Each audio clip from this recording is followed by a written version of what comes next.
ਸਤਿ ਸ਼੍ਰੀ ਅਕਾਲ ਦੋਸਤੋ, channel today Punjab news ਦੇਖ ਰਹੇ ਸਾਰੇ ਹੀ ਸਰੋਤਿਆਂ ਦਾ ਸਵਾਗਤ ਕਰਦੇ ਹਾਂ ਜੀ। ਸੂਬੇ ਪੰਜਾਬ ਤੇ ਦੇਸ਼ ਦੀਆਂ ਖਾਸ ਤੇ ਵੱਡੀਆਂ ਖਬਰਾਂ ਦਾ ਖਾਸ ਬੁਲੇਟਿਨ ਲੈ ਕੇ ਹਾਜ਼ਰ ਹੋ ਗਏ ਹਾਂ ਜੀ। ਖਬਰਾਂ ਦੀ ਸ਼ੁਰੂਆਤ ਤੋਂ ਪਹਿਲਾਂ ਇੱਕ ਨਜ਼ਰ ਮਾਰਦੇ ਹਾਂ ਚੋਣਵੀਆਂ ਖਬਰਾਂ ਤੇ। ਪੰਜਾਬ ਵਿੱਚ ਅੱਜ ਯਾਨੀ ਕਿ ਬੁੱਧਵਾਰ ਕਰੋਨਾ ਨਾਲ ਹੋਈਆਂ 63 ਮੌਤਾਂ, 3329 ਕੇਸਾਂ ਦੀ ਹੋਈ ਪੁਸ਼ਟੀ। PSEB ਨੇ ਲਿਆ ਅਹਿਮ ਫੈਸਲਾ, ਬੋਰਡ ਵੱਲੋਂ 10ਵੀਂ ਤੇ 12ਵੀਂ ਦੀਆਂ ਪ੍ਰੀਖਿਆਵਾਂ ਮੁਲਤਵੀ। BJP ਮਗਰੋਂ ਕਿਸਾਨਾਂ ਨੇ ਘੇਰਿਆ RSS ਆਗੂ, ਗੱਡੀ ਭਜਾ ਛੁਡਾਇਆ ਖਹਿੜਾ। ਦੇਸ਼ ਵਿੱਚ ਹਾਈਟੈਕ ਹੋਵੇਗੀ ਖੇਤੀ, ਕੇਂਦਰ ਸਰਕਾਰ ਨੇ ਮਾਈਕਰੋਸਾਫਟ ਨਾਲ ਕੀਤਾ ਸਮਝੌਤਾ। ਅੰਬੇਡਕਰ ਜਯੰਤੀ ਮੌਕੇ ਮੁੱਖ ਮੰਤਰੀ ਪੰਜਾਬ ਦਾ ਵੱਡਾ ਐਲਾਨ, ਸਾਰੀਆਂ ਸਰਕਾਰੀ ਸਕੀਮਾਂ 'ਚੋਂ 30% ਫੰਡ ਅਨੁਸੂਚਿਤ ਜਾਤੀਆਂ ਦੀ ਭਲਾਈ ਲਈ ਖਰਚ ਕੀਤੇ ਜਾਣਗੇ। ਵੱਡੀ ਖਬਰ, ਖੇਤੀਬਾੜੀ ਕਾਨੂੰਨਾਂ ਵਿਰੁੱਧ ਅੰਦੋਲਨ ਕਰ ਰਹੇ ਕਿਸਾਨ ਆਗੂ ਰਾਕੇਸ਼ ਟਕੈਤ ਨੂੰ ਫਿਰ ਮਿਲੀ ਜਾਨ ਤੋਂ ਮਾਰਨ ਦੀ ਧਮਕੀ। ਖੇਤਾਂ ਵਿੱਚ ਭਿਆਨਕ ਅੱਗ ਲੱਗਣ ਕਾਰਨ 25 ਏਕੜ ਕਣਕ ਤੇ 40 ਏਕੜ ਸੜਿਆ ਨਾੜ। ਤੰਦਰੁਸਤ ਪੰਜਾਬ ਸਿਹਤ ਕੇਂਦਰਾਂ ਦੇ ਸੰਚਾਲਨ ਨੂੰ ਲੈ ਕੇ ਪੰਜਾਬ ਦੇਸ਼ ਦਾ ਬਣਿਆ ਮੋਹਰੀ ਸੂਬਾ। ਦੋਸਤੋ, ਤੁਹਾਨੂੰ ਛੋਟੀ ਜਿਹੀ ਬੇਨਤੀ ਕਰਦੇ ਹਾਂ ਜੀ, ਚੈਨਲ ਨੂੰ ਸਬਸਕ੍ਰਾਈਬ ਜ਼ਰੂਰ ਕਰ ਲਓ ਤਾਂ ਜੋ ਸੂਬੇ ਪੰਜਾਬ ਤੇ ਦੇਸ਼ ਦੀ ਕੋਈ ਵੀ ਖਬਰ ਤੁਹਾਡੇ ਤੋਂ ਮਿਸ ਨਾ ਹੋਵੇ ਜੀ। ਦੋਸਤੋ, ਖਬਰਾਂ ਦੀ ਸ਼ੁਰੂਆਤ ਕਰਦੇ ਹਾਂ ਜੀ। ਗੱਲ ਕਰਾਂਗੇ ਕਰੋਨਾ ਵਾਇਰਸ ਨੂੰ ਲੈ ਕੇ। ਪੰਜਾਬ ਵਿੱਚ ਬੁੱਧਵਾਰ ਨੂੰ ਕਰੋਨਾ ਨਾਲ ਹੋਈਆਂ 63 ਮੌਤਾਂ।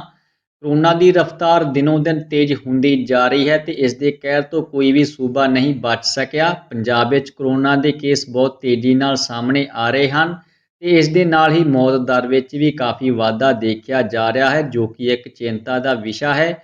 ਅੱਜ ਫਿਰ ਤੋਂ ਸੂਬੇ ਵਿੱਚ ਕਰੋਨਾ ਨਾਲ 63 ਮੌਤਾਂ ਹੋ ਗਈਆਂ ਹਨ ਤੇ 3329 ਨਵੇਂ ਮਾਮਲੇ ਵੀ ਸਾਹਮਣੇ ਆਏ ਹਨ। ਜ਼ਿਲ੍ਹਾ ਅੰਮ੍ਰਿਤਸਰ ਵਿੱਚ ਅੱਜ ਕਰੋਨਾ ਦੇ ਨਾਲ ਸਭ ਤੋਂ ਵੱਧ 11 ਮੌਤਾਂ ਹੋਈਆਂ ਹਨ। ਉੱਥੇ ਹੀ ਸੂਬੇ ਪੰਜਾਬ ਵਿੱਚ ਕਰੋਨਾ ਦੇ ਐਕਟਿਵ ਕੇਸਾਂ ਦੀ ਕੁੱਲ ਗਿਣਤੀ 28,250 ਤੱਕ ਪਹੁੰਚ ਚੁੱਕੀ ਹੈ। PSEB ਨੇ ਲਿਆ ਅਹਿਮ ਫੈਸਲਾ, ਬੋਰਡ ਵੱਲੋਂ 10ਵੀਂ ਤੇ 12ਵੀਂ ਦੀਆਂ ਪ੍ਰੀਖਿਆਵਾਂ ਮੁਲਤਵੀ।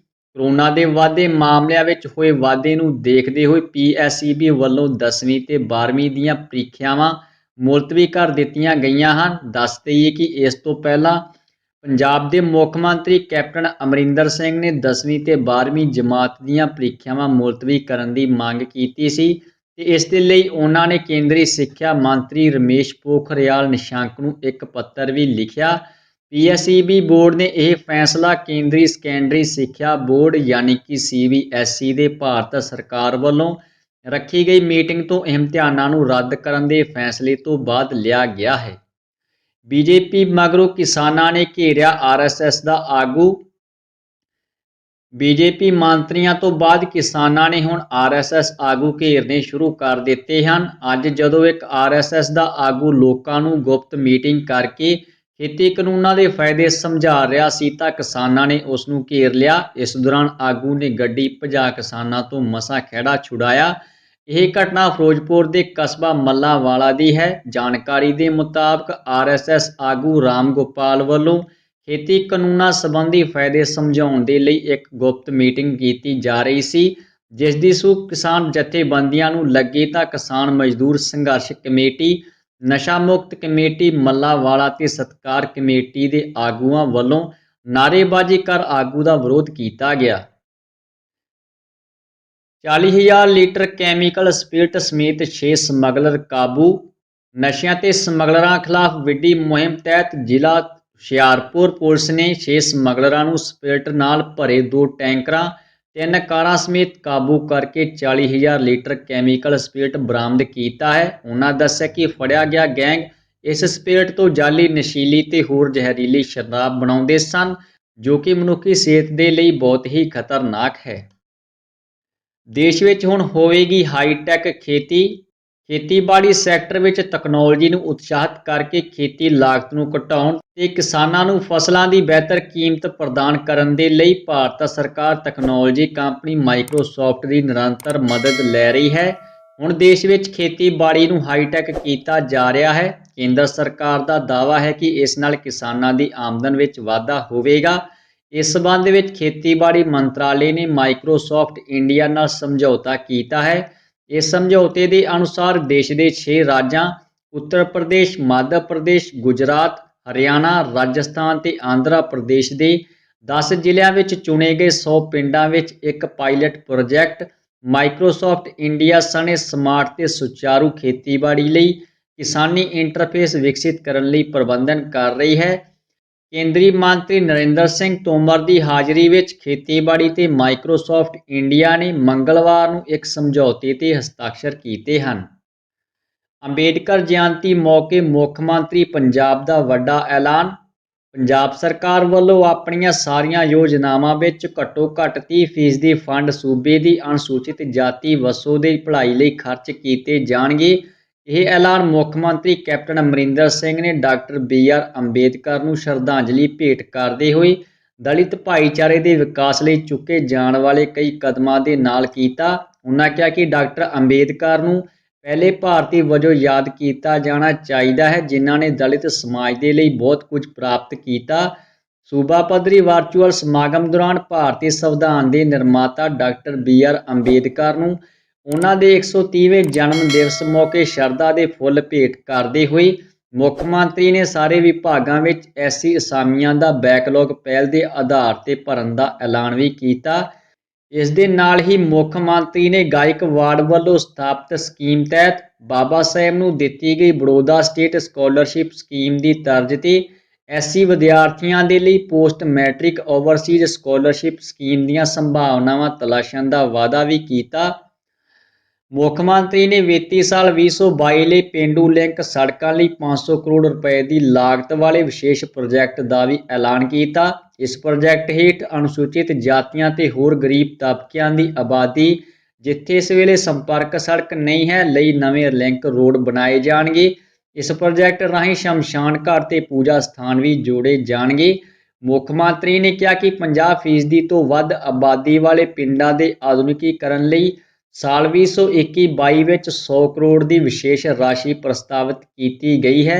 ਉਨ੍ਹਾਂ ਕਿਹਾ ਕਿ ਇਸ ਦਾ ਮਕਸਦ ਕੁੱਲ ਵਸੋਂ ਦੀ 50% ਜਾਂ ਬਰਾਬਰ ਅਨੁਸੂਚਿਤ ਜਾਤੀ ਵਸੋਂ ਵਾਲੇ ਪਿੰਡਾਂ ਵਿੱਚ ਮੌਜੂਦਾ ਗ੍ਰਾਂਟਾਂ ਨੂੰ ਹੋਰ ਅੱਗੇ ਵਧਾਉਣਾ ਹੈ।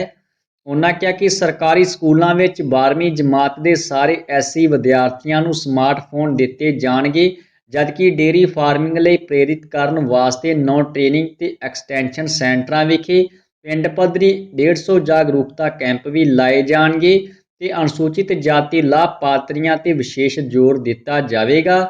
ਮੁੱਖ ਮੰਤਰੀ ਨੇ ਅੱਗੇ ਐਲਾਨ ਕੀਤਾ ਕਿ ਉਨ੍ਹਾਂ ਦੀ ਸਰਕਾਰ ਨੇ ਹਰ ਘਰ ਪੱਕੀ ਛੱਤ ਹੇਠ ਪਿੰਡਾਂ ਵਿੱਚ SC ਅਰਜ਼ੀਆਂ ਲਈ 30% ਰਾਖਵਾਂਕਰਨ ਤੇ ਆਰਥਿਕ ਤੌਰ ਤੇ ਕਮਜ਼ੋਰ ਵਰਗਾਂ ਦੇ ਲਈ ਵਾਜਬ ਕੀਮਤਾਂ ਵਾਲੀ ਹਾਊਸਿੰਗ ਸਕੀਮ ਵਿੱਚ ਵੀ 30% ਰਾਖਵਾਂਕਰਨ ਦੇਣ ਦਾ ਪ੍ਰਸਤਾਵ ਕਰ ਦਿੱਤਾ ਹੈ। ਮੁੱਖ ਮੰਤਰੀ ਨੇ ਕਿਹਾ ਕਿ ਉਨ੍ਹਾਂ ਦੀ ਸਰਕਾਰ ਦੀ ਸਿਵਲ ਸਰਵਿਸਿਜ਼ ਸਮੇਤ ਮੁਕਾਬਲੇ ਦੀਆਂ ਪ੍ਰੀਖਿਆਵਾਂ ਲਈ ਜਲੰਧਰ ਵਿਖੇ doctor BR Ambedkar institute of training ਸਥਾਪਿਤ ਕਰਨ ਦੀ ਯੋਜਨਾ ਵੀ ਹੈ। ਇਸ ਸੈਂਟਰ ਵਿੱਚ SC ਵਿਦਿਆਰਥੀਆਂ ਦੇ ਲਈ 50% ਸੀਟਾਂ ਰਾਖਵੀਆਂ ਹੋਣਗੀਆਂ। ਉਨ੍ਹਾਂ ਕਿਹਾ ਕਿ ਪੰਜਾਬ ਤਕਨੀਕੀ ਯੂਨੀਵਰਸਿਟੀ ਕਪੂਰਥਲਾ ਵਿੱਚ ਡਾਕਟਰ BR ਅੰਬੇਦਕਰ ਮਿਊਜ਼ੀਅਮ ਤੇ doctor BR Ambedkar institute of management ਦੀ ਸਥਾਪਨਾ ਸਮੇਤ ਹੋਰ ਪ੍ਰੋਜੈਕਟਾਂ ਦੀ ਵੀ ਯੋਜਨਾ ਬਣਾਈ ਗਈ ਹੈ। ਖੇਤੀਬਾੜੀ ਕਾਨੂੰਨਾਂ ਵਿਰੁੱਧ ਅੰਦੋਲਨ ਕਰ ਰਹੇ ਕਿਸਾਨ ਆਗੂ ਰਾਕੇਸ਼ ਟਿਕੈਤ ਨੂੰ ਫਿਰ ਮਿਲੀ ਜਾਨ ਤੋਂ ਮਾਰਨ ਦੀ ਧਮਕੀ। ਕੇਂਦਰ ਦੇ ਖੇਤੀਬਾੜੀ ਕਾਨੂੰਨਾਂ ਖਿਲਾਫ ਪ੍ਰਦਰਸ਼ਨ ਕਰ ਰਹੇ ਕਿਸਾਨਾਂ ਦੇ ਅੰਦੋਲਨ ਦਾ ਅੱਜ 140ਵਾਂ ਦਿਨ ਹੈ। ਖੇਤੀਬਾੜੀ ਕਾਨੂੰਨਾਂ ਵਿਰੁੱਧ ਦਿੱਲੀ ਦੀਆਂ ਸਰਹੱਦਾਂ ਤੇ ਕਿਸਾਨ ਲਗਾਤਾਰ ਡਟੇ ਹੋਏ ਹਨ। ਮੰਗਾਂ ਪੂਰੀਆਂ ਹੋਣ ਤੱਕ 3 ਖੇਤੀ ਕਾਨੂੰਨਾਂ ਦਾ ਵਿਰੋਧ ਕਰ ਰਹੇ ਕਿਸਾਨ ਵੀ ਅੰਦੋਲਨ ਨੂੰ ਜਾਰੀ ਰੱਖਣ ਦੇ ਮੂਡ ਵਿੱਚ ਹਨ। ਪਰ ਇਸ ਦੌਰਾਨ ਇੱਕ ਵੱਡੀ ਖਬਰ ਸਾਹਮਣੇ ਆ ਰਹੀ ਹੈ ਕਿ UP ਗੇਟ ਤੇ ਅੰਦੋਲਨ ਦੀ ਅਗਵਾਈ ਕਰਨ ਵਾਲੀ ਭਾਰਤੀ ਕਿਸਾਨ ਯੂਨੀਅਨ ਦੇ ਬੁਲਾਰੇ ਰਾਕੇਸ਼ ਟਿਕੈਤ ਨੂੰ ਇੱਕ ਨੌਜਵਾਨ ਨੇ ਫੋਨ ਤੇ ਜਾਨ ਤੋਂ ਮਾਰਨ ਦੀ ਧਮਕੀ ਦੇ ਦਿੱਤੀ।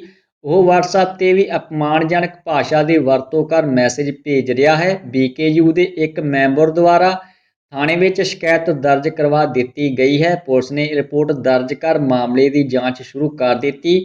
ਲੋਨੀ ਦੇ ਵਸਨੀਕ ਵਿਪਨ ਕੁਮਾਰ ਭਾਰਤੀ ਕਿਸਾਨ ਯੂਨੀਅਨ ਦੇ ਮੈਂਬਰ ਹਨ ਜਿਨ੍ਹਾਂ ਨੇ ਤਹਿਰੀਰ ਵਿੱਚ ਪੁਲਿਸ ਨੂੰ ਦੱਸਿਆ ਕਿ ਕਰੀਬ 1 ਮਹੀਨੇ ਤੋਂ ਇੱਕ ਮੋਬਾਈਲ ਨੰਬਰ ਤੋਂ BKU ਦੇ ਬੁਲਾਰੇ ਰਾਕੇਸ਼ ਟਿਕੈਤ ਨੂੰ ਇੱਕ ਫੋਨ ਆ ਰਿਹਾ ਹੈ ਤੇ ਲਗਾਤਾਰ ਧਮਕੀਆਂ ਦਿੱਤੀਆਂ ਜਾ ਰਹੀਆਂ ਹਨ।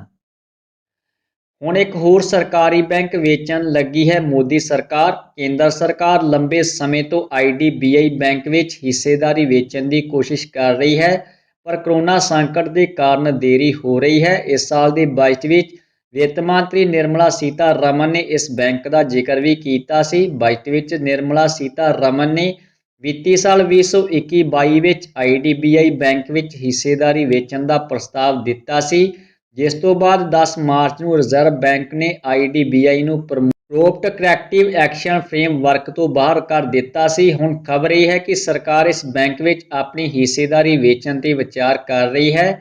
ਜਾਣਕਾਰੀ ਮਿਲੀ ਹੈ ਕਿ ਮੰਤਰੀ ਮੰਡਲ IDBI ਬੈਂਕ ਵਿੱਚ ਆਪਣੀ 45.5% ਦੀ ਹਿੱਸੇਦਾਰੀ ਵੇਚਣ ਦੀ ਪੇਸ਼ਕਸ਼ ਤੇ ਵਿਚਾਰ ਕਰ ਰਿਹਾ ਹੈ। ਮੰਤਰੀ ਮੰਡਲ ਦੀ ਪ੍ਰਵਾਨਗੀ ਤੋਂ ਬਾਅਦ ਨਿਵੇਸ਼ ਤੇ ਜਨਤਕ ਜਾਇਦਾਦ ਪ੍ਰਬੰਧਨ ਵਿਭਾਗ ਇਸ ਪ੍ਰਕਿਰਿਆ ਨੂੰ ਅੱਗੇ ਵਧਾਏਗਾ। ਖੁਰਾਕ ਤੇ ਸਪਲਾਈ ਮੰਤਰੀ ਆਸ਼ੂ ਨੇ ਬਾਰਦਾਨੇ ਦੀ ਥੋੜ ਸੰਬੰਧੀ ਖਬਰਾਂ ਨੂੰ ਮੁੱਢੋਂ ਕੀਤਾ ਰੱਦ। ਪੰਜਾਬ ਦੇ ਖੁਰਾਕ ਤੇ ਸਿਵਲ ਸਪਲਾਈ ਮੰਤਰੀ ਸ਼੍ਰੀ ਭਾਰਤ ਭੂਸ਼ਣ ਆਸ਼ੂ ਨੇ ਪੰਜਾਬ ਰਾਜ ਵਿੱਚ ਕਣਕ ਦੀ ਫਸਲ ਦੀ ਖਰੀਦ ਕਰ ਰਹੀਆਂ ਖਰੀਦ ਏਜੰਸੀਆਂ ਕੋਲ ਬਾਰਦਾਨੇ ਦੀ ਥੋੜ ਸੰਬੰਧੀ ਖਬਰਾਂ ਨੂੰ ਮੁੱਢੋਂ ਨਕਾਰ ਦਿੱਤਾ ਹੈ ਤੇ ਕਿਹਾ ਹੈ ਕਿ ਸਾਰੀਆਂ ਖਰੀਦ ਏਜੰਸੀਆਂ ਕੋਲ ਬਾਰਦਾਨਾ ਭਰਪੂਰ ਮਾਤਰਾ ਵਿੱਚ ਉਪਲਬਧ ਹੈ। ਉਹਨਾਂ ਕਿਹਾ ਕਿ ਬਾਰਦਾਨੇ ਦੀ ਖਰੀਦ ਸੰਬੰਧੀ ਟੈਂਡਰਿੰਗ ਦੀ ਕਾਰਵਾਈ ਲਗਾਤਾਰ ਚੱਲਣ ਵਾਲੀ ਪ੍ਰਕਿਰਿਆ ਹੈ, ਜੋ ਕਿ ਸੀਜ਼ਨ ਤੋਂ ਕਾਫੀ ਪਹਿਲਾਂ ਸ਼ੁਰੂ ਹੋ ਜਾਂਦੀ ਹੈ, ਕਿਉਂਕਿ ਇੱਕ ਟੈਂਡਰ ਰਾਹੀਂ ਲੋੜ ਪੈਣ ਤੇ ਪੂਰੀ ਮਾਤਰਾ ਵਿੱਚ ਬਾਰਦਾਨਾ ਮੁਹੱਈਆ ਕਰਵਾਉਣ ਦਾ ਭਰੋਸਾ ਨਹੀਂ ਕੀਤਾ ਜਾ ਸਕਦਾ। ਉਹਨਾਂ ਕਿਹਾ ਕਿ ਪੁਰਾਣਾ ਬਾਰਦਾਨਾ ਵਰਤਣ ਸੰਬੰਧੀ ਕੇਂਦਰ ਸਰਕਾਰ ਵੱਲੋਂ ਪ੍ਰਵਾਨਗੀ ਬਹੁਤ ਦੇਰੀ ਨਾਲ ਦਿੱਤੀ ਗਈ, ਜਿਸ ਕਾਰਨ 12 ਅਪ੍ਰੈਲ ਨੂੰ ਟੈਂਡਰ ਜਾਰੀ ਕਰਨ ਦੀ ਲੋੜ ਪਈ। ਆਸ਼ੂ ਨੇ ਕਿਹਾ ਕਿ ਭਾਰਤ ਦੇ ਜੂਟ ਕਮਿਸ਼ਨ ਤੇ ਨੇਫਡ ਵੱਲੋਂ ਬਾਰਦਾਨੇ ਦੀਆਂ ਗੱਠਾਂ ਦੀ ਸਪਲਾਈ ਦਿੱਤੀ ਜਾ ਚੁੱਕੀ ਹੈ। ਉਹਨਾਂ ਕਿਹਾ ਕਿ ਵਿਭਾਗ ਨੂੰ PP ਬੈਗਾਂ ਦੀ ਗੱਠਾਂ ਦੀ ਸਪਲਾਈ ਵੀ ਕਈ HDP ਤੇ PP ਬੈਗ ਸਪਲਾਈ ਕਰਨ ਵਾਲਿਆਂ ਤੋਂ ਲਗਾਤਾਰ ਪ੍ਰਾਪਤ ਹੋ ਰਹੀ ਹੈ। ਇਸ ਤੋਂ ਇਲਾਵਾ ਕੇਂਦਰ ਸਰਕਾਰ ਨੇ 12 ਅਪ੍ਰੈਲ 2021 ਨੂੰ ਪੰਜਾਬ ਸਰਕਾਰ ਨੂੰ ਵਧੀਆ ਗੁਣਵੱਤਾ ਵਾਲਾ ਪੁਰਾਣਾ ਬਾਰਦਾਨਾ ਵਰਤਣ ਦੀ ਪ੍ਰਵਾਨਗੀ ਵੀ ਦੇ ਦਿੱਤੀ ਹੈ। ਮੁੱਖ ਮੰਤਰੀ ਨੇ ਸ਼੍ਰੋਮਣੀ ਅਕਾਲੀ ਦਲ ਤੇ ਭਾਜਪਾ ਵੱਲੋਂ ਚੁਣੇ ਜਾਣ ਤੇ ਸਰਕਾਰ ਵਿੱਚ ਦਲਿਤ ਆਗੂਆਂ ਦੀ ਨਿਯੁਕਤੀ ਦੇ ਦਾਅਵਿਆਂ ਨੂੰ ਐਲਾਨਿਆ ਚੁਣਾਵੀ ਹਥਕੰਡਾ। ਪੰਜਾਬ ਦੇ ਮੁੱਖ ਮੰਤਰੀ ਕੈਪਟਨ ਅਮਰਿੰਦਰ ਸਿੰਘ ਨੇ ਬੁੱਧਵਾਰ ਨੂੰ ਸ਼੍ਰੋਮਣੀ ਅਕਾਲੀ ਦਲ ਤੇ ਭਾਜਪਾ ਵੱਲੋਂ ਚੁਣੇ ਜਾਣ ਦੀ ਸੂਰਤ ਵਿੱਚ ਸਰਕਾਰ ਵਿੱਚ ਦਲਿਤ ਆਗੂਆਂ ਨੂੰ ਕ੍ਰਮਵਾਰ ਉਪ ਮੁੱਖ ਮੰਤਰੀ ਤੇ ਮੁੱਖ ਮੰਤਰੀ ਬਣਾਏ ਜਾਣ ਦੇ ਦਾਅਵਿਆਂ ਨੂੰ ਬੇਤੁਕੇ ਚੁਣਾਵੀ ਹਥਕੰਡੇ ਕਰਾਰ ਦਿੱਤਾ। ਮੁੱਖ ਮੰਤਰੀ ਨੇ ਕਿਹਾ ਕਿ ਦੋਵੇਂ ਪਾਰਟੀਆਂ ਜਿਨ੍ਹਾਂ ਨੇ ਆਪਣੇ ਸ਼ਾਸਨ ਦੌਰਾਨ SC ਭਾਈਚਾਰੇ ਲਈ ਕੁਝ ਵੀ ਨਹੀਂ ਕੀਤਾ ਦੇ ਪਿਛਲੇ ਮਾੜੇ ਰਿਕਾਰਡ ਨੂੰ ਦੇਖਦੇ ਹੋਏ ਇਹ ਸਾਫ਼ ਹੈ ਕਿ ਸ਼੍ਰੋਮਣੀ ਅਕਾਲੀ ਦਲ ਤੇ ਭਾਰਤੀ ਜਨਤਾ ਪਾਰਟੀ 10 ਵਰ੍ਹਿਆਂ ਦੌਰਾਨ ਸੂਬੇ ਵਿੱਚ ਦਲਿਤਾਂ ਦੀ ਭਲਾਈ ਯਕੀਨੀ ਬਣਾਉਣ ਵਿੱਚ ਨਾਕਾਮ ਰਹੀਆਂ ਹਨ ਤੇ ਹੁਣ 2022 ਦੀਆਂ ਚੋਣਾਂ ਤੇ ਅੱਖ ਰੱਖਦੇ ਹੋਏ ਦਲਿਤ ਭਾਈਚਾਰੇ ਨੂੰ ਭਰਮਾਉਣ ਲਈ ਸਿਆਸੀ ਡਰਾਮੇਬਾਜ਼ੀ ਤੇ ਉਤਰ ਆਈਆਂ ਹਨ। ਟਿਕਰੀ ਬਾਰਡਰ ਗਏ ਕਿਸਾਨ ਨੇ ਘਰ ਪਰਤ ਕੇ ਤੋੜਿਆ ਦਮ। ਖੇਤੀ ਸੁਧਾਰ ਕਾਨੂੰਨ ਵਾਪਸ ਕਰਵਾਉਣ ਦੇ ਲਈ BKU ਉਗਰਾਹਾਂ ਦੇ ਟਿਕਰੀ ਬਾਰਡਰ ਗਏ ਕਿਸਾਨ ਦਰਬਾਰਾ ਸਿੰਘ ਪਿੰਡ ਭੁਟਾਲ ਖੁਰਦ ਦੀ ਅਚਾਨਕ ਸਿਹਤ ਵਿਗੜ ਜਾਣ ਪਿੱਛੋਂ ਪਿੰਡ ਪਹੁੰਚਣ ਤੇ ਸਵੇਰ ਵੇਲੇ ਮੌਤ ਹੋ ਗਈ। ਪਿੰਡ ਵਾਸੀਆਂ ਨੇ ਦੱਸਿਆ ਕਿ ਕਿਸਾਨ ਦਰਬਾਰਾ ਸਿੰਘ 6 ਅਪ੍ਰੈਲ ਨੂੰ ਪਿੰਡ ਵੱਲੋਂ ਲੱਗੀ ਜ਼ਿੰਮੇਵਾਰੀ ਤੇ 10 ਦਿਨਾਂ ਦੀ ਵਾਰੀ ਤਹਿਤ ਪਿੰਡ ਦੇ ਹੋਰ ਕਿਸਾਨਾਂ ਦੇ ਸਮੇਤ ਟਿਕਰੀ ਬਾਰਡਰ ਤੇ ਦਿੱਲੀ ਗਿਆ ਸੀ। 4-5 ਦਿਨਾਂ ਤੋਂ ਬਾਅਦ ਅਚਾਨਕ ਦਰਬਾਰਾ ਸਿੰਘ ਦੀ ਸਿਹਤ ਖਰਾਬ ਹੋ ਗਈ ਤੇ ਗੱਡੀ ਰਾਹੀਂ ਦਰਬਾਰਾ ਸਿੰਘ ਵਾਪਸ ਪਿੰਡ ਆ ਗਿਆ। ਫਿਰ ਬੁੱਧਵਾਰ ਸਵੇਰ ਕਿਸਾਨ ਦੀ ਸਿਹਤ ਵਿਗੜਨ ਦੇ ਕਾਰਨ ਉਸ ਦੀ ਮੌਤ ਹੋ ਗਈ ਹੈ। ਕਿਸਾਨ ਆਗੂਆਂ ਨੇ ਦਰਬਾਰਾ ਸਿੰਘ ਦੇ ਪਰਿਵਾਰ ਲਈ 10 ਲੱਖ ਦਾ ਮੁਆਵਜ਼ਾ, ਕਰਜ਼ਾ ਮਾਫ ਕਰਨ ਤੇ ਪਰਿਵਾਰ ਦੇ ਮੈਂਬਰ ਲਈ ਸਰਕਾਰੀ ਨੌਕਰੀ ਦੀ ਮੰਗ ਕੀਤੀ ਹੈ। ਮੈਡੀਕਲ ਕਾਜ ਲਈ ਸਾਰੀਆਂ ਕਾਰਵਾਈਆਂ ਮੁਕੰਮਲ, ਉਸਾਰੀ ਜਲਦ ਹੋਵੇਗੀ ਸ਼ੁਰੂ। ਸੋਨੀ ਹੁਸ਼ਿਆਰਪੁਰ ਵਿੱਚ 375 ਕਰੋੜ ਰੁਪਏ ਦੀ ਲਾਗਤ ਨਾਲ ਬਣਨ ਵਾਲੇ ਮੈਡੀਕਲ ਕਾਜ ਦੀ ਉਸਾਰੀ ਦਾ ਕੰਮ ਜਲਦ ਸ਼ੁਰੂ ਹੋਵੇਗਾ। ਇਸ ਸੰਬੰਧੀ ਸਾਰੀਆਂ ਪ੍ਰਕਿਰਿਆਵਾਂ ਮੁਕੰਮਲ ਹੋਣ ਦੇ ਨਾਲ-ਨਾਲ ਲੋੜੀਂਦੇ ਫੰਡ ਵੀ ਜਾਰੀ ਹੋ ਚੁੱਕੇ ਹਨ। ਇਹ ਪ੍ਰਗਟਾਵਾ ਪੰਜਾਬ ਦੇ ਮੈਡੀਕਲ ਸਿੱਖਿਆ ਤੇ ਖੋਜ ਮੰਤਰੀ OP ਸੋਨੀ ਨੇ ਕੀਤਾ। ਉਹਨਾਂ ਦੱਸਿਆ ਕਿ ਮੁੱਖ ਮੰਤਰੀ ਕੈਪਟਨ ਅਮਰਿੰਦਰ ਸਿੰਘ ਇਸ ਅਹਿਮ ਪ੍ਰੋਜੈਕਟ ਦਾ ਨੀਂਹ ਪੱਥਰ ਜੁਲਾਈ ਦੇ ਪਹਿਲੇ ਹਫ਼ਤੇ ਰੱਖਣਗੇ। ਉਦਯੋਗ ਤੇ ਵਣਜ ਮੰਤਰੀ ਸੁੰਦਰ ਸ਼ਾਮ ਅਰੋੜਾ ਸਮੇਤ ਸਥਾਨਕ ਜ਼ਿਲ੍ਹਾ ਪ੍ਰਸ਼ਾਸਕੀ ਕੰਪਲੈਕਸ ਵਿੱਚ ਭਾਰਤ ਰਤਨ ਡਾਕਟਰ BR ਅੰਬੇਦਕਰ ਨੂੰ ਸ਼ਰਧਾ ਦੇ ਫੁੱਲ ਭੇਟ ਕਰਨ ਉਪਰੰਤ ਮੈਡੀਕਲ ਸਿੱਖਿਆ ਤੇ ਖੋਜ ਮੰਤਰੀ ਓਪੀ ਸੋਨੀ ਨੇ ਦੱਸਿਆ ਕਿ ਪੰਜਾਬ ਸਰਕਾਰ ਵੱਲੋਂ ਹੁਸ਼ਿਆਰਪੁਰ ਵਿੱਚ ਮੈਡੀਕਲ ਕਾਲਜ ਸਥਾਪਿਤ ਕੀਤਾ ਜਾ ਰਿਹਾ ਹੈ ਤੇ ਮੌਜੂਦਾ ਸਿਵਲ ਹਸਪਤਾਲ ਨੂੰ ਅਪਗ੍ਰੇਡ ਕਰਕੇ 500 ਬੈੱਡ ਦਾ ਬਣਾਇਆ ਜਾ ਰਿਹਾ ਹੈ, ਜਿਸ ਦੀ ਉਸਾਰੀ ਆਉਂਦੇ ਕੁਝ ਮਹੀਨਿਆਂ 'ਚ ਸ਼ੁਰੂ ਹੋ ਜਾਵੇਗੀ। ਉਨ੍ਹਾਂ ਕਿਹਾ ਕਿ ਹੁਸ਼ਿਆਰਪੁਰ ਵਿੱਚ ਬਣਨ ਵਾਲੇ ਮੈਡੀਕਲ ਕਾਲਜ ਨੂੰ ਦਸੰਬਰ 2022 ਤੱਕ ਮੁਕੰਮਲ ਕਰਨ ਤੇ 2023 ਵਿੱਚ ਸੈਸ਼ਨ ਸ਼ੁਰੂ ਕਰਨ ਦਾ ਟੀਚਾ ਵੀ ਰੱਖਿਆ ਗਿਆ ਹੈ। ਖੇਤਾਂ ਵਿੱਚ ਲੱਗੀ ਭਿਆਨਕ ਅੱਗ ਕਾਰਨ 25 ਏਕੜ ਕਣਕ ਤੇ 40 ਏਕੜ ਨਾੜ ਸੜ ਕੇ ਸੁਆਹ। ਭਵਾਨੀਗੜ੍ਹ ਤੇ ਕਾਂਗੜਾ ਦੇ ਖੇਤਾਂ ਵਿੱਚ ਭਿਆਨਕ ਅੱਗ ਲੱਗਣ ਦੀ ਖਬਰ ਸਾਹਮਣੇ ਆਈ ਹੈ। ਇੱਥੋਂ ਦੇ ਖੇਤਾਂ ਵਿੱਚ ਅੱਗ ਲੱਗਣ ਕਾਰਨ 25 ਏਕੜ ਕਣਕ ਤੇ 40 ਏਕੜ ਦੇ ਕਰੀਬ ਨਾੜ ਸੜ ਕੇ ਸੁਆਹ ਹੋ ਗਿਆ। ਦੱਸ ਦਈਏ ਕਿ ਇਹ ਅੱਗ ਨੇੜਲੇ ਪਿੰਡ ਕਾਕੜਾ ਦੇ ਖੇਤਾਂ ਵਿੱਚ ਖੜੀ ਕਣਕ ਨੂੰ ਲੱਗੀ। ਇਹ ਅੱਗ ਦੇਖਦੇ ਹੀ ਦੇਖਦੇ ਭਿਆਨਕ ਰੂਪ ਧਾਰਨ ਕਰਕੇ ਭਵਾਨੀਗੜ੍ਹ ਦੇ ਖੇਤਾਂ ਵਿੱਚ ਵੀ ਦਾਖਲ ਹੋ ਗਈ। ਇਸ ਤੋਂ ਬਾਅਦ ਲੋਕਾਂ ਨੇ ਆਪਣੇ ਟਰੈਕਟਰਾਂ ਤੇ ਹੋਰ ਸਾਧਨਾਂ ਰਾਹੀਂ ਵੱਡੀ ਜੱਦੋਜਹਿਦ ਮਗਰੋਂ ਅੱਗ ਤੇ ਕਾਬੂ ਪਾ ਲਿਆ, ਪਰ ਉਦੋਂ ਤੱਕ ਕਾਫੀ ਫਸਲ ਸੜ ਚੁੱਕੀ ਸੀ। ਫਾਇਰ ਬ੍ਰਿਗੇਡ ਦੇ ਪਹੁੰਚਣ ਤੋਂ ਪਹਿਲਾਂ ਹੀ ਲੋਕਾਂ ਨੇ ਅੱਗ ਬੁਝਾ ਦਿੱਤੀ। ਨਾਇਬ ਤਹਿਸੀਲਦਾਰ ਭਵਾਨੀਗੜ੍ਹ ਰਾਜੇਸ਼ ਤੇ ਪਟਵਾਰੀ ਸੁਮਨਦੀਪ ਸਿੰਘ ਨੇ ਦੱਸਿਆ ਕਿ ਇਸ ਅੱਗ ਨਾਲ ਭਵਾਨੀਗੜ੍ਹ ਦੇ ਖੇਤਾਂ ਵਿੱਚ 25 ਏਕੜ ਦੇ ਕਰੀਬ ਕਣਕ ਸੜ ਚੁੱਕੀ ਹੈ ਤੇ 30 ਏਕੜ ਦੇ ਕਰੀਬ ਨਾੜ ਵੀ ਸੜ ਗਿਆ ਹੈ। ਉਨ੍ਹਾਂ ਦੱਸਿਆ ਕਿ ਕਿਸਾਨਾਂ ਦੇ ਹੋਏ ਇਸ ਨੁਕਸਾਨ ਦੇ ਸੰਬੰਧੀ ਉਨ੍ਹਾਂ ਵੱਲੋਂ ਸਰਕਾਰ ਨੂੰ ਰਿਪੋਰਟ ਭੇਜ ਦਿੱਤੀ ਜਾਵੇਗੀ। ਤੰਦਰੁਸਤ ਪੰਜਾਬ ਸਿਹਤ ਕੇਂਦਰਾਂ ਦੇ ਸੰਚਾਲਨ ਨੂੰ ਲੈ ਕੇ ਪੰਜਾਬ ਦੇਸ਼ ਦਾ ਬਣਿਆ ਮੋਹਰੀ ਸੂਬਾ। ਕੇਂਦਰ ਸਰਕਾਰ ਵੱਲੋਂ ਜਾਰੀ ਤੰਦਰੁਸਤ ਪੰਜਾਬ ਸਿਹਤ ਕੇਂਦਰਾਂ ਸੰਬੰਧੀ ਤੀਜੀ ਵਰ੍ਹੇਗੰਢ ਦੇ ਮੌਕੇ ਤੇ ਜਾਰੀ ਵੱਖ-ਵੱਖ ਸੂਬਿਆਂ ਦੀ ਸੂਚੀ ਵਿੱਚ ਪੰਜਾਬ ਨੂੰ ਇੱਕ ਵਾਰ ਫਿਰ ਸਿਹਤ ਕੇਂਦਰਾਂ ਦੇ ਬਿਹਤਰੀਨ ਸੰਚਾਲਨ ਲਈ ਮੋਹਰੀ ਸੂਬਾ ਐਲਾਨਿਆ ਗਿਆ ਹੈ।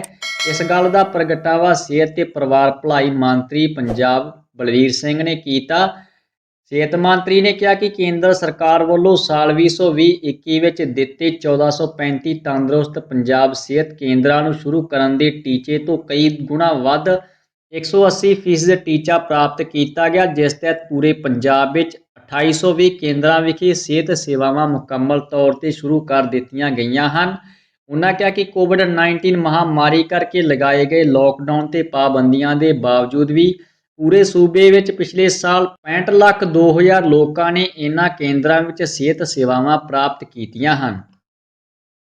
17 ਸਾਲਾ ਪੋਤੇ ਨੇ ਟੀਵੀ ਸੀਰੀਅਲ ਦੇਖ ਕੇ ਕੀਤਾ ਦਾਦੀ ਦਾ ਕਤਲ। ਬੇਹੱਦ ਖੌਫਨਾਕ ਘਟਨਾ ਵਿੱਚ ਨੇੜਲੇ ਪਿੰਡ ਬੱਸੀ ਕਾਲੇਖਾਂ ਵਿਖੇ ਇੱਕ ਪੋਤੇ ਵੱਲੋਂ ਆਪਣੀ 83 ਸਾਲਾ ਦਾਦੀ ਨੂੰ ਕਤਲ ਕਰਕੇ ਅੱਗ ਲਾਉਣ ਦਾ ਮਾਮਲਾ ਸਾਹਮਣੇ ਆਇਆ ਹੈ। ਜ਼ਿਲ੍ਹਾ ਪੁਲਿਸ ਨੇ 10 ਘੰਟਿਆਂ ਵਿੱਚ ਹੀ ਮਾਮਲਾ ਹੱਲ ਕਰਕੇ ਨੌਜਵਾਨ ਨੂੰ ਕਾਬੂ ਕਰ ਲਿਆ।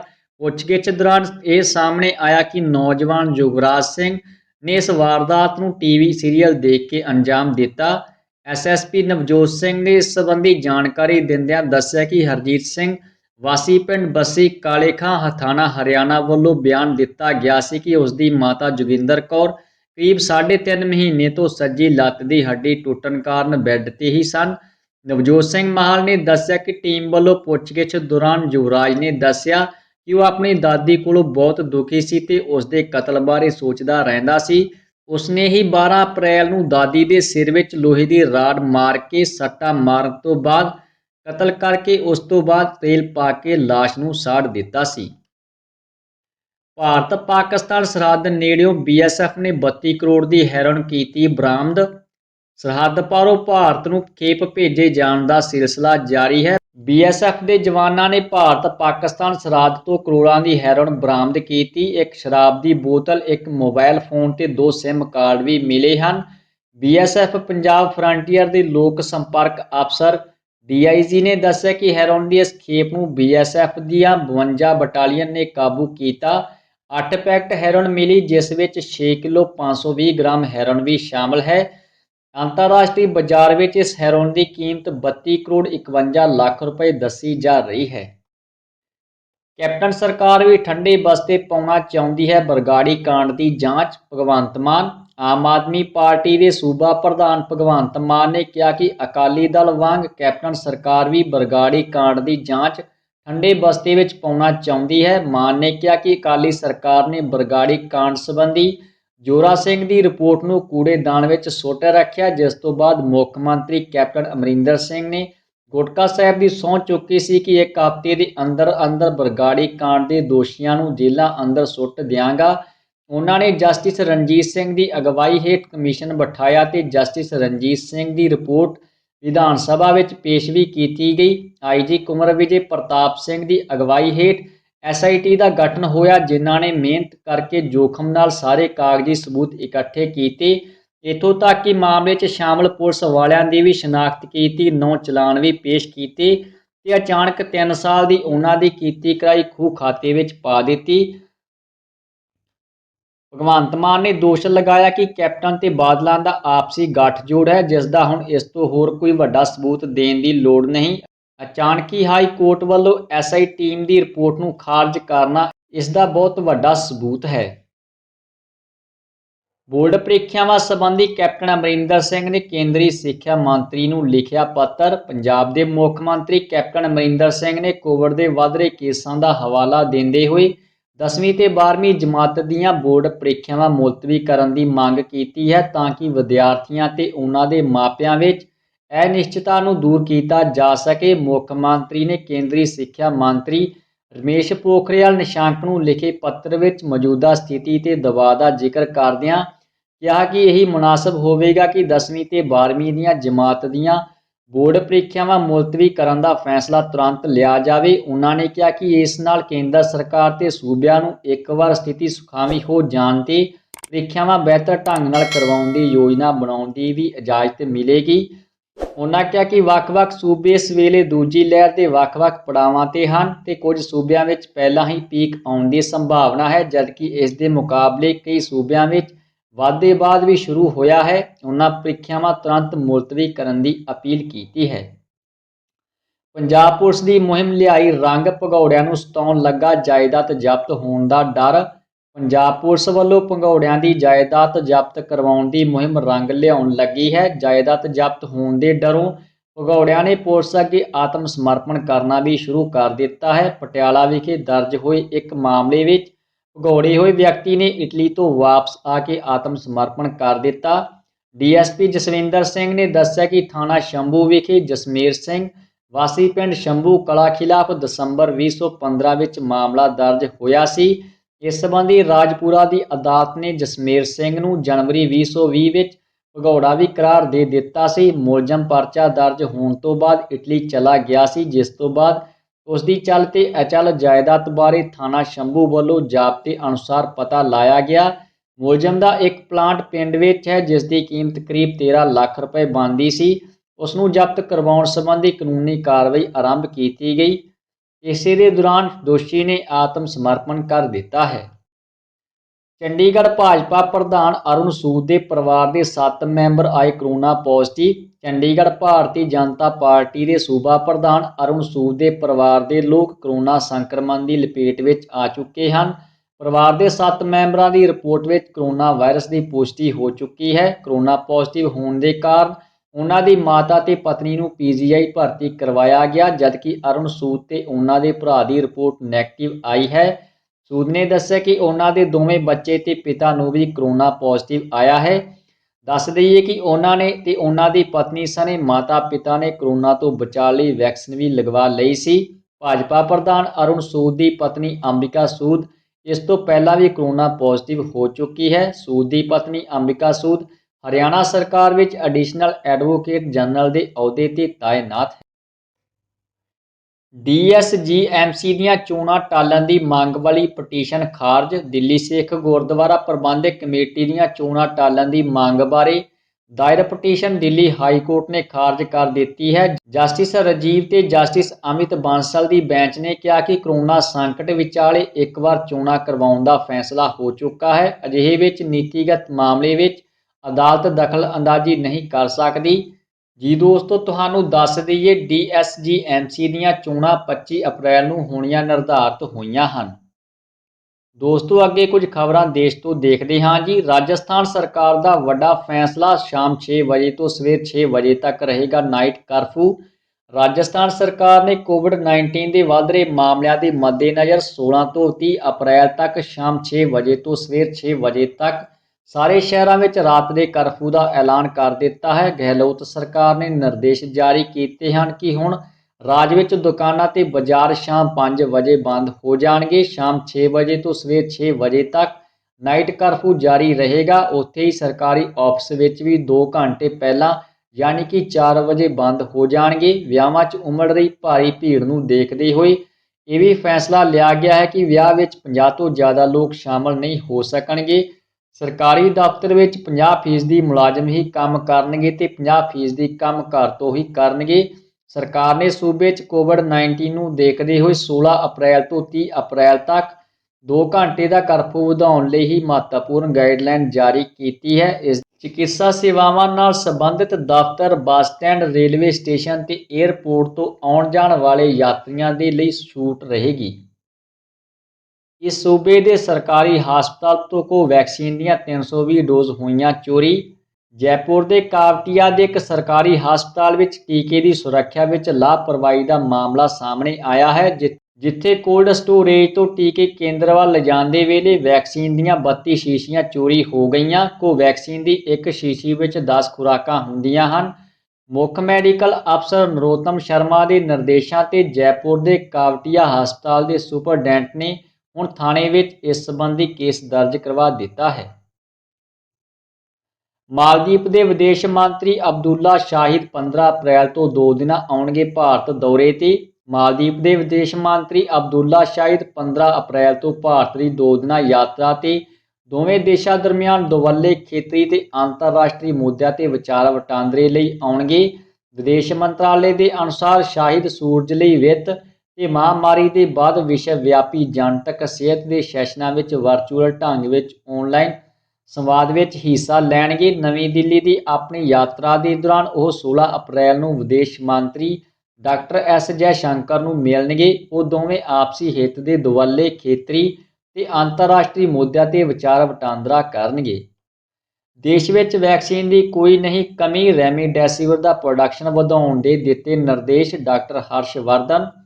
ਕੇਂਦਰੀ ਸਿਹਤ ਮੰਤਰੀ ਡਾਕਟਰ ਹਰਸ਼ਵਰਧਨ ਨੇ ਬੁੱਧਵਾਰ ਨੂੰ ਕਿਹਾ ਕਿ ਭਾਰਤ ਵਿੱਚ ਵੈਕਸੀਨ ਦੀ ਕੋਈ ਵੀ ਕਮੀ ਨਹੀਂ। ਸਰਕਾਰ ਸਾਰੇ ਸੂਬਿਆਂ ਨੂੰ ਵੈਕਸੀਨ ਉਪਲਬਧ ਕਰਵਾ ਰਹੀ ਹੈ। ਰੈਮੀਡੈਸਿਵਰ ਦੀ ਕਮੀ ਹੋਈ ਕਿਉਂਕਿ ਜੋ 7 ਕੰਪਨੀਆਂ ਇਹ ਬਣਾਉਂਦੀਆਂ ਸਨ ਉਹਨਾਂ ਨੇ ਇਸ ਦਾ ਪ੍ਰੋਡਕਸ਼ਨ ਘੱਟ ਕਰ ਦਿੱਤਾ ਸੀ। ਅਸੀਂ ਕੰਪਨੀਆਂ ਨਾਲ ਗੱਲ ਕਰਕੇ ਪ੍ਰੋਡਕਸ਼ਨ ਨੂੰ ਵਧਾਇਆ ਹੈ ਤੇ ਕਾਲਾਬਾਜ਼ਾਰੀ ਜੋ ਕਰ ਰਹੇ ਹਨ ਉਹਨਾਂ ਨੂੰ ਚੇਤਾਵਨੀ ਦਿੱਤੀ ਹੈ। ਨਾਲ ਹੀ ਨਾਲ ਜੋ ਗਲਤ ਭਾਅ ਲੈ ਰਹੇ ਹਨ ਜਾਂ ਕਮੀ ਕਰ ਰਹੇ ਹਨ ਇਸ ਦੀ ਸੂਬਿਆਂ 'ਚ ਉਹਨਾਂ ਦੇ ਵਿਰੁੱਧ ਸਖਤ ਤੋਂ ਸਖਤ ਕਾਰਵਾਈ ਹੋਣੀ ਚਾਹੀਦੀ ਹੈ। ਉਹਨਾਂ ਕਿਹਾ ਕਿ drugs control general of India ਨੇ ਰੈਮੀਡੈਸਿਵਰ ਦੀ ਕਾਲਾਬਾਜ਼ਾਰੀ ਕੀਤੀ ਕਿਸੇ ਵੀ ਸ਼ਿਕਾਇਤ 'ਤੇ ਸਖਤ ਕਾਰਵਾਈ ਦੇ ਨਿਰਦੇਸ਼ ਜਾਰੀ ਕਰ ਦਿੱਤੇ ਹਨ। ਜੋ ਲੋਕ ਦਵਾ ਦਾ ਆਰਟੀਫਿਸ਼ੀਅਲ ਸ਼ਾਰਟੇਜ ਪੈਦਾ ਕਰ ਰਹੇ ਹਨ ਉਹਨਾਂ ਦੇ ਵਿਰੁੱਧ ਸਖਤ ਕਾਰਵਾਈ ਕੀਤੀ ਜਾਵੇਗੀ। 12ਵੀਂ ਦੇ ਬੱਚਿਆਂ ਨੂੰ ਉਹਨਾਂ ਦੀ ਪਰਫਾਰਮੈਂਸ ਦੇ ਆਧਾਰ ਤੇ ਕੀਤਾ ਜਾਵੇਗਾ ਪਾਸ। ਮਨੀਸ਼ ਸਿਸੋਦੀਆ। CBSE ਦੇ 10ਵੀਂ ਦੀ ਪ੍ਰੀਖਿਆ ਰੱਦ ਕਰਨ ਤੇ 12ਵੀਂ ਦੀ ਪ੍ਰੀਖਿਆ ਟਾਲਣ ਤੇ ਦਿੱਲੀ ਦੇ ਉਪ ਮੁੱਖ ਮੰਤਰੀ ਤੇ ਸਿੱਖਿਆ ਮੰਤਰੀ ਮਨੀਸ਼ ਸਿਸੋਦੀਆ ਨੇ ਦੱਸਿਆ ਕਿ ਮੈਨੂੰ ਖੁਸ਼ੀ ਹੈ ਕਿ ਬੱਚਿਆਂ ਨੂੰ ਥੋੜੀ ਰਾਹਤ ਮਿਲੇਗੀ। ਖਾਸ ਤੌਰ ਤੇ 10ਵੀਂ ਦੇ ਬੱਚਿਆਂ ਤੇ ਹੁਣ ਤਣਾਅ ਵੀ ਨਹੀਂ ਰਿਹਾ ਕਿਉਂਕਿ ਉਹਨਾਂ ਨੂੰ ਉਹਨਾਂ ਦੇ ਪਿਛਲੇ ਅਸੈਸਮੈਂਟ ਦੇ ਆਧਾਰ ਤੇ ਇੰਟਰਨਲ ਅਸੈਸਮੈਂਟ ਦੇ ਆਧਾਰ ਤੇ ਪ੍ਰਮੋਟ ਕਰ ਦਿੱਤਾ ਜਾਵੇਗਾ। ਮਨੀਸ਼ ਨੇ ਕਿਹਾ ਕਿ CBSE ਦੇ 12ਵੀਂ ਦੇ ਬੱਚਿਆਂ ਨੂੰ ਵੀ ਉਹਨਾਂ ਦੇ ਇੰਟਰਨਲ ਅਸੈਸਮੈਂਟ ਤੇ 1 ਸਾਲ ਪਰਫਾਰਮੈਂਸ ਦੇ ਆਧਾਰ ਤੇ ਪਾਸ ਕੀਤਾ ਜਾਵੇਗਾ ਤਾਂ ਚੰਗਾ ਹੋਵੇਗਾ। ਤਾਲਿਬਾਨ ਨੇ ਕਰ ਦਿੱਤਾ ਵੱਡਾ ਐਲਾਨ, ਅਮਰੀਕਾ ਨੂੰ ਜਲਦੀ ਵਾਪਸ ਮੋੜਨੀ ਪਵੇਗੀ ਆਪਣੀ ਫੌਜ। ਅਫਗਾਨਿਸਤਾਨ ਨੂੰ ਲੈ ਕੇ ਚੱਲ ਰਹੀ ਸ਼ਾਂਤੀ ਦੀ ਗੱਲਬਾਤ ਨੂੰ ਵੱਡਾ ਝਟਕਾ ਲੱਗਾ ਹੈ। 24 ਅਪ੍ਰੈਲ ਨੂੰ ਤੁਰਕੀ ਵਿੱਚ ਅਫਗਾਨਿਸਤਾਨ ਤੇ ਤਾਲਿਬਾਨ ਵਿਚਾਲੇ ਹੋਣ ਵਾਲੀ ਗੱਲਬਾਤ ਤੋਂ ਪਹਿਲਾਂ ਤਾਲਿਬਾਨ ਨੇ ਐਲਾਨ ਕੀਤਾ ਹੈ ਕਿ ਤਾਲਿਬਾਨ ਅਫਗਾਨਿਸਤਾਨ ਸਰਕਾਰ ਨਾਲ ਕੋਈ ਗੱਲਬਾਤ ਨਹੀਂ ਕਰੇਗਾ ਜਦ ਤੱਕ ਅਮਰੀਕੀ ਸੈਨਾ ਪੂਰੀ ਤਰ੍ਹਾਂ ਅਫਗਾਨਿਸਤਾਨ ਤੋਂ ਵਾਪਸ ਨਹੀਂ ਮੁੜ ਜਾਂਦੀ। ਅੱਜ ਇਹ ਵੱਡਾ ਐਲਾਨ ਤਾਲਿਬਾਨ ਦੇ ਵਫਦ ਦੇ ਬੁਲਾਰੇ ਨੇ ਕੀਤਾ। ਮਹੱਤਵਪੂਰਨ ਗੱਲ ਇਹ ਹੈ ਕਿ ਇੱਕ ਦਿਨ ਪਹਿਲਾਂ ਤੁਰਕੀ ਦੇ ਵਿਦੇਸ਼ ਮੰਤਰਾਲੇ ਨੇ 24 ਅਪ੍ਰੈਲ ਤੋਂ ਅਫਗਾਨ ਸਰਕਾਰ ਤੇ ਤਾਲਿਬਾਨ ਵਿਚਕਾਰ ਗੱਲਬਾਤ ਦਾ ਐਲਾਨ ਕੀਤਾ ਸੀ। ਸਿਰਫ ਇਹੀ ਨਹੀਂ, ਇਹ ਵੀ ਧਿਆਨ ਦੇਣ ਯੋਗ ਹੈ ਕਿ ਇੱਕ ਪਾਸੇ ਅਮਰੀਕੀ ਰਾਸ਼ਟਰਪਤੀ ਜੋ ਬਾਈਡਨ ਅੱਜ ਅਫਗਾਨਿਸਤਾਨ ਤੇ ਇੱਕ ਵੱਡਾ ਭਾਸ਼ਣ ਦੇਣ ਜਾ ਰਹੇ ਹਨ। ਇਸ ਤੋਂ ਇੱਕ ਦਿਨ ਪਹਿਲਾਂ ਹੀ ਖਬਰ ਆਈ ਸੀ ਕਿ ਅਮਰੀਕਾ 9/11 ਹਮਲੇ ਦੀ 20ਵੀਂ ਵਰ੍ਹੇਗੰਢ ਤੱਕ ਅਫਗਾਨਿਸਤਾਨ ਤੋਂ ਆਪਣੀ ਫੌਜ ਨੂੰ ਪੂਰੀ ਤਰ੍ਹਾਂ ਵਾਪਸ ਬੁਲਾ ਲਵੇਗਾ। ਅਗਲੇ ਹੀ ਦਿਨ ਯਾਨੀ ਕਿ ਅੱਜ ਤਾਲਿਬਾਨ ਨੇ ਐਲਾਨ ਕੀਤਾ ਹੈ ਕਿ ਜਦੋਂ ਤੱਕ ਅਮਰੀਕੀ ਫੌਜ ਪੂਰੀ ਤਰ੍ਹਾਂ ਅਫਗਾਨਿਸਤਾਨ ਤੋਂ ਵਾਪਸ ਨਹੀਂ ਮੁੜ ਜਾਂਦੀ ਉਦੋਂ ਤੱਕ ਅਫਗਾਨ ਸਰਕਾਰ ਨਾਲ ਗੱਲਬਾਤ ਨਹੀਂ ਕੀਤੀ ਜਾਏਗੀ। ਜੀ ਦੋਸਤੋ, ਸਾਡੇ ਵੱਲੋਂ ਦਿੱਤੀ ਜਾਣਕਾਰੀ ਤੁਹਾਨੂੰ ਕਿੱਦਾਂ ਲੱਗੀ ਕਮੈਂਟ ਬਾਕਸ ਵਿੱਚ ਜ਼ਰੂਰ ਦੱਸਣਾ ਜੀ। ਸੂਬੇ ਪੰਜਾਬ ਤੇ ਦੇਸ਼ ਦੀਆਂ ਹੋਰ ਖਬਰਾਂ ਦੀ ਜਾਣਕਾਰੀ ਲਈ ਚੈਨਲ ਨੂੰ ਸਬਸਕ੍ਰਾਈਬ ਕਰ ਲਓ ਜੀ। ਸਾਡੇ ਨਾਲ ਬਣੇ ਰਹਿਣ ਤੇ ਤੁਹਾਡਾ ਬਹੁਤ ਬਹੁਤ ਧੰਨਵਾਦ।